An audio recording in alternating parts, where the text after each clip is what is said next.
প্রিয় শিক্ষার্থীবৃন্দ, আমরা যেখানে দেখেছি ন্যারেশন প্র্যাকটিস, এখানে সিঙ্গেল ন্যারেশন গুলো আছে, ছোট ছোট ন্যারেশন, ছোট ছোট বাক্য, এগুলো যদি আমরা পারি তাহলে প্যাসেজ ন্যারেশন গুলো ভালোভাবে পাবো। ঠিক আছে? তাহলে দেখো এখানে Madhabi said to Selina, are you waiting for me now?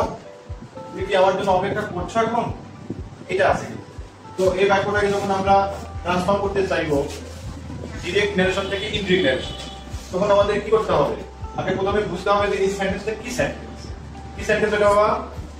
Interrogative sentence. আর প্রশ্ন চিহ্ন দেখলেই বুঝতে পারবো যে এটা কিন্তু ইন্টারোগেটিভ সেন্টেন্স। তাহলে ইন্টারোগেটিভ সেন্টেন্স যদি হয় তাহলে এখানে ইনভার্টেড কমা কি আছে? আর আছে, তথা অক্সিলারি ভার্ব আছে। অক্সিলারি ভার্ব যদি থাকে তাহলে আমরা এই ইনভার্টেড কমা তুলে দিয়ে কি বসাই? ইফ। আর এই সেই টু পরিবর্তনে কি বসাই? আস্ক। তাহলে Madhabi asked Selina if she was waiting for her date। ঠিক আছে? তোমরা সবাই খেয়াল করো, ঠিকঠাক মতো করে অ্যানসারটা ম্যাচ করার চেষ্টা করো। কেউ যেন ঠিক করে দিয়ে অ্যানসার করো না। ভুল হলে ভুল, কালার করুন যে সঠিক করে হাইলাইট করে লেখো, তাহলে ভুলটা বুঝতে পারবে। এবার দেখো সেতু says to her friends, সেতু তার বন্ধুকে বলে, present indefinite tense, honesty is the best policy, সততাই সর্বোৎকৃষ্ট পন্থা। তো সততাই সর্বোৎকৃষ্ট পন্থা, এইটাকে যদি চেঞ্জ করতে দাও, এই সেন্টেন্সে কি সেন্টেন্স? একটা হচ্ছে প্রবাদ বাক্য। এটা প্রবাদ বাক্য না? প্রবাদ বাক্য কি চেঞ্জ হয়? ভাবটা কি চেঞ্জ হবে? আর ভাব এমনিতেও চেঞ্জ হবে না, কারণ এখানে চেঞ্জ আছে। কোন টেন্স আছে? প্রেজেন্ট ইনডিফিনিট টেন্স আছে। প্রেজেন্ট ইনডিফিনিট টেন্স হলে আমরা কোন রকম চেঞ্জ করি না, মানে টেন্সের চেঞ্জ হয় না। তাহলে অ্যানসারটা এরকম, সেতু says to her friends that honesty is the best policy। যা আছে তাই হবে, কোনো রকম পার্থক্য হবে না। মানে শুধুমাত্র এখানে কি বলবে? ইলা, এখানে শুধু না না, এখানে বলবে শুধুমাত্র কি? দ্যাট। তাহলে অ্যানসার হবে সেতু says to her friends that honesty is the best policy। Understand? বুঝতে পেরেছো? আচ্ছা, এবার দেখো, বলো ওদের থেকে আমি বলবো, এটা তো তোমার assertive sentence, subject plus verb plus object, এটা তো অ্যাসার্টিভ সেন্টেন্স। ওদের কিও দিবা? ওদের সঙ্গে কখন তখন ভার্ব দিয়ে বাক্য শুরু হয়। কিটা শুরু হয়? ভার্ব দিয়ে বাক্য শুরু হয়। কিন্তু এখানে ভার্ব শুরু আছে, এর সাবজেক্ট সামনে সাবজেক্ট আছে, অনেস্টি, এটা বলতে হবে না। এরপরে দেখো 3 number, Dina will say to your dad, do not kill the insects। do not kill the insects মানে কি? মানে পতঙ্গ পোকামাকড় মেরো না, হত্যা করো না, তাই না? তাহলে এইটা, এই সেন্টেন্সটা কি সেন্টেন্স? এই সেন্টেন্সটা হলো ডু নট দিয়ে শুরু আছে, নিষেধ করা বোঝাচ্ছে। অর্থাৎ সেন্টেন্সটা হলো ইম্পেরেটিভ, ইম্পেরেটিভ সেন্টেন্স। ফরবিড দিয়ে করতে পারো অথবা অ্যাডভাইস দিয়ে করতে পারো, তাই না? যদি তুমি অ্যাডভাইস দিয়ে করো তাহলে নট টু বলবে, আর যদি ফরবিড দিয়ে করো তাহলে নট টু বলবে না, শুধুমাত্র টু বলবে। কি বলবে? শুধু টু বলবে। তাহলে আমরা দুই ভাবে অ্যানসারটা করার চেষ্টা করি, দেখি। Rina will forbid, Rina will forbid, forbid না ফরবিড হবে, কেন? প্রেজেন্ট টেন্স আছে, মানে সে আছে, ফিউচার ইনডিফিনিট টেন্স, তোমাকে ফিউচার ইনডিফিনিট টেন্সে লিখতে হবে। রিনা উইল ফরবিড, ঠিক আছে, forbid your dad to kill the insects, to kill the insects. অথবা আরেকভাবে যদি অ্যানসার করি, না না কিল কেন হবে? টু লেখছে দেন, টু যখন লেখা তখন ইনফিনিটিভ হয়ে যাবে। ইনফিনিটিভ যখন হবে তখন টু প্লাস মেইন ভার্ব, অর্থাৎ টু কিল হবে। আন্ডারস্ট্যান্ড ভূমিকা? এরপরে দেখো, we said to your mom, আমরা মাকে, তোমার মাকে বললাম। তোমার মাকে কি বললাম? বললাম হয় ওয়ার ইউ, হয় were you there yesterday. Were বলতে পাস্ট টেন্স বোঝাচ্ছে, মানে এখানে বললাম যে we said to your mom, আমরা তোমার মাকে বললাম, কেন আপনি সেখানে গতকাল ছিলেন? গতকাল ছিলেন, তাহলে পাস্ট টেন্স আছে পাশে, তাহলে এই পাশে পাস্ট টেন্স, এই পাশে পাস্ট টেন্স, তাহলে এই পাশে পরিবর্তনে কি হয়? পাস্ট পারফেক্ট টেন্স, ঠিক আছে না? তাহলে কি হবে? ওই পাশে এই ওয়ার্ডটা পরিবর্তনে কি হবে? হ্যাড বিন, কি হবে? হ্যাড বিন হবে। তাহলে অ্যানসারটা হবে উই আস্কড ইওর মম, ঠিক আছে? তাহলে উই আস্কড ইওর মম, হয় তো হয় থাকবে, তাহলে হয় she had been there the previous day. Yesterday কি হবে? The previous day. না না, দেয়ার থেকে দেয়ারই হবে, দেয়ার থাকলে দেয়ার হবে, কিন্তু দেয়ার তো থাকলে চেঞ্জ করা দরকার নেই, দেয়ারই হবে, ঠিক আছে? এবারে দেখো, may you be winner in the exam, তুমি পরীক্ষায় কি হও? উইনার হও। উইনার মানে কি? বিজয়ী হও। তুমি কি হও বিজয়ী হও সফল কাম হও সেড মাই ড্যাড আমার বাবা বলে তাহলে আমার বাবা বলে এটা কি সেন্টেন্স কি বলো এটা কি সেন্টেন্স এটা সেন্টেন্সটা কি এটা মেয়ে আছে এটা সেন্টেন্সের সামনে যদি মেয়ে থাকে কোন সেন্টেন্স হয় অবজেক্টিভ সেন্টেন্স হয় তাহলে অবজেক্টিভ সেন্টেন্স যদি হয় তাহলে সেই পরিবর্তনে কি হয় উইশ বা প্রে ঠিক আছে তাহলে আমরা লিখব এরকম করে এই যে রিপোর্টিং ভার্ব শেষে আছে কিন্তু সেটা থাকবে না ওটা সামনে যাবে তাহলে आंसरটা হবে মাই ড্যাড উইশ অথবা প্রেজ তাই হোক মাই ড্যাড প্রেজ আর উইশ ড্যাড এই যে আমাকে বলছে তাহলে কি আই হবে তাহলে আই মাইট এর পরিবর্তনে কি হবে মাইট হবে I might be winner in the exam clear ফাইল কি বুঝতে পেরেছো হ্যাঁ বুঝতে পেরেছো কিনা আচ্ছা এবারে দেখো Shamika Mita will tell me Mita আমাকে বলবে কি বলবে how everything your speech was এখানে একটা মিস্টেক হয়েছে ইউর দিতে হবে ইউর ওই যে ফার্স্ট নাম্বারে দেখো হাউ এভরিথিং ইউর স্পিচ ওয়াজ মানে তোমার বক্তব্যটা কতই মনোমুগ্ধকর ছিল মানে সবাই অবাক হয়ে গেছে বাপরে এত সুন্দর বক্তব্য দিয়েছে ঠিক আছে তাহলে আমরা কি বলবো এটা কি সেন্টেন্স শমিকা বলো তো কি সেন্টেন্স এটা কি sentence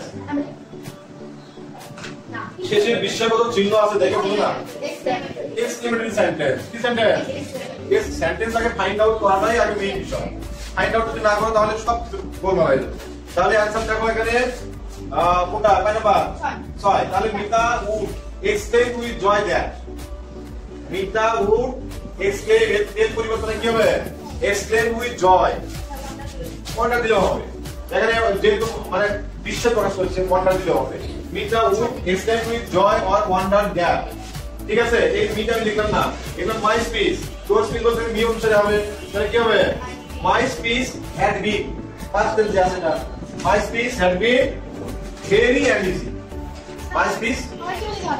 my speech had been very and easy বুঝতে পেরেছো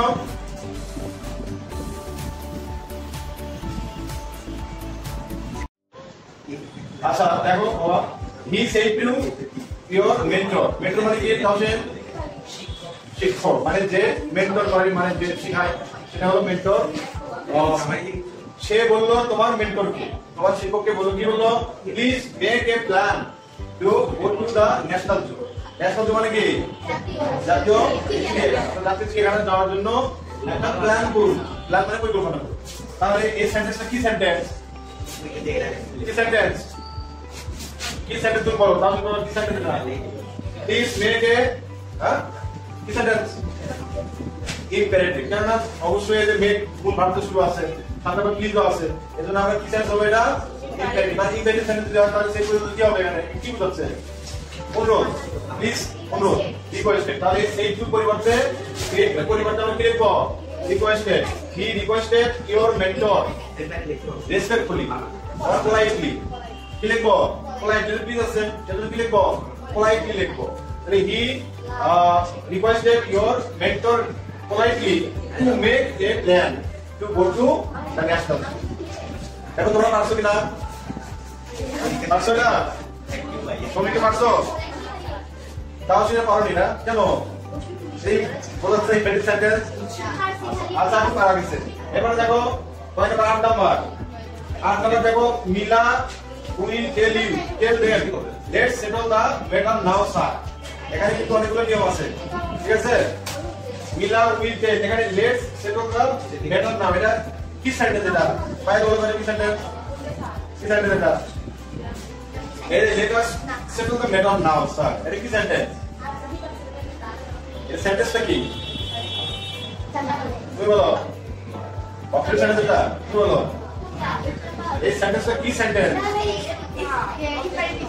ইম্পারেটিভ সেন্টেন্সের প্রস্তাব বোঝাচ্ছে কি বোঝাচ্ছে প্রস্তাব তাহলে এই যে উইল টেল পরিবর্তন কি হবে প্রপোজ তাহলে কি হবে প্রপোজ হবে না এখানে কি সেন্টেন্স আছে শুধু উইল প্রপোজ কি হবে প্রপোজ তাহলে মিলা উইল প্রপোজ দ্যাট এটা দেন দ্যাট না এই দেন মত আমি চেঞ্জ করে দিব এখানে ঠিক আছে ডেট আছে এই উইল আসাসের মধ্যে সেটা উইল হবে তাহলে Mila will propose that they should কি হবে they should settle the matter then তাহলে সার পরিবর্তনে কি বলবো রেসপেক্টফুলি, সেই রেসপেক্টফুলি প্রপোজের পরে দেওয়া হয়। তাহলে কি দিবা? Mina will propose respectfully that they should settle the matter then. Respectfully বসাবা, শুধু ইম্পেরেটিভের জন্য সব ক্ষেত্রে স্যার থাকলে রেসপেক্টফুলি হবে। কি হবে? রেসপেক্টফুলি হবে। উইথ রেসপেক্ট দিলেও হবে, একদম অবশ্যই বলবে। এরপরে দেখো 8 number 9 number, the Daily Star Sage we publish the news. তাহলে আমরা সঠিক তথ্য কি করি? প্রকাশ করি।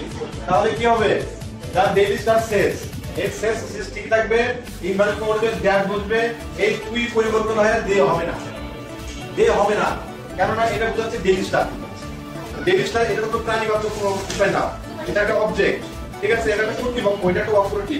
যদি অথরিটি বোঝায় তাহলে এই পরিবর্তন এটাকে বলা হয় এডিটোরিয়াল উই। কি বলা হয়? Editorial we. এডিটোরিয়াল মানে কি? সম্পাদকীয়। সম্পাদকীয় মানে সংবাদপত্রের সম্পাদকের জায়গা না, সেই সম্পাদকীয়। তো এই উইটা হলো সম্পাদকীয়। তো এই জন্য এই উই পরিবর্তন হয় কি হবে? ইট হবে। কি হবে? ইট। তাহলে দে হবে না কিন্তু। তাহলে Daily Star says that it publishes true news daily. পারছো? অ্যানসার দেখো, the Daily Star says that Daily Star বোঝাচ্ছে যে ডেইলি স্টার মানে আমরা সংবাদ প্রকাশ করি, মানে সংবাদপত্রই বলছে। ওটা তো প্রাণীবাচক না, সেজন্য দিয়ে লেখা হবে, সেজন্য কি লিখতে হবে? ইট লিখতে হবে। আর ইট লিখছো তখন মেনে third person singular number it, তার পাবলিশেস হবে, এস হবে। তাহলে the Daily Star says that it publishes true news daily. Understand? বুঝতে পারছো? এবার number 10, pray for me please. তাহলে প্রে ফর মি এটা কি সেন্টেন্স? এটা তো অবশ্যই কি sentence? Please pray for me, imperative sentence. Complete কেন হবে না? শুধু মেয়ে থাকতো সামনে তাহলে হতো, মেয়ে ইউ প্রে ফর মি তাহলে হতো। কিন্তু প্রে ফর মি আমার জন্য প্রার্থনা করো, অনুগ্রহ করে, তাহলে এটা রিকোয়েস্ট। কি হচ্ছে? রিকোয়েস্ট। তাহলে আর এখানে তো সামনে পিছনে কোনো জায়গা আছে, রিপোর্টিং পেপার আছে, তাহলে পরিবর্তন কিভাবে করবো? কিভাবে করবো? এটা লিখে দিয়েছিলাম তো, তোমার কোনো নাই কেন? ওই যে the speaker said to the person spoken to that, এটা লিখতে হবে। the speaker said to the person spoken to that লিখে দিয়েছিলাম। the speaker said to the person spoken to that লিখতে হবে, এর জন্য পোলাইটলি। এই বাবা, তাহলে কি হবে? Please pray for me. আরে এটা হবে যেহেতু ইম্পেরেটিভ সেন্টেন্স, কি বোঝাচ্ছে? আমরা কি বোঝাবো? রিকোয়েস্টেড বোঝাবো। তাহলে the speaker requested the person, দেখো the speaker requested, দেখো the speaker requested the person politely আগে প্লিজের জন্য politely দেখো, politely দেয়া হবে না তো? কেন দেয়া হবে? ইন্ডিকেটিভ সেন্টেন্সে টু হবে। To pray for me, me বলতে এই পারসনকে বোঝাচ্ছে না, তাহলে কি হবে? হিম হবে। কি হবে? ওই পারসনকে বোঝাচ্ছে, সেজন্য ওই পারসনের জন্য অবজেক্ট হবে হিম। কি হবে? হিম। তাহলে অ্যানসারটা আমি বলি, the speaker requested the person politely to pray for him. To pray for, বুঝা গেল? হ্যাঁ, তাহলে বুঝতে পারছো? হ্যাঁ, হিম প্লিজ কেন? প্লিজে তো politely দিলাম। politely মানে ভদ্রভাবে, ভদ্রতার সহিত, ভদ্রতার সাথে। ঠিক আছে? আমাদের আরো অন্যান্য ভিডিওতে তোমাদের সাথে সমাসন দেখা হবে। সে পর্যন্ত till then keep well. Thank you.